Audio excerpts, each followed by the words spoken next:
Let's bring in our dear friend Sandra Smith, co-anchor of America Reports on Fox News. So, actually, Peter's last point is an interesting point. He looks all over the world, can't find any extra oil in the cupboard.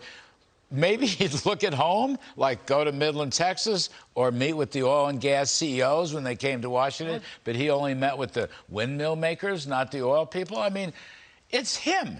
He's stubborn. He's narcissistic. He won't admit that his so-called transition to renewables is dead. I watched that video and listened to that sound multiple times today because I was really wondering, what do you think was really going on there with the interruption of the President of the United States and Jake Sullivan, our national security advisor, in this moment where Macron steps in and tells our president that he knows better than for him to go and bow to Saudi Arabia and ask for oil? Was it a message for us to produce more? Was it a message to go buy from the Iranians or the Venezuelans? I don't know.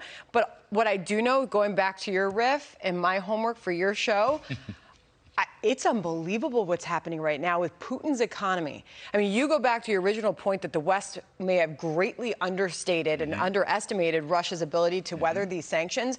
The New York Times headline, Western move to choke Russia's oil exports boomerangs for now. Moscow is now earning more in oil revenues than it was before the war. You pointed out the currency, now surging the ruble against the U.S. dollar. China and India, the world's most populous countries, have swooped in. They're buying roughly the same amount of Russian oil that otherwise would have been going to the West.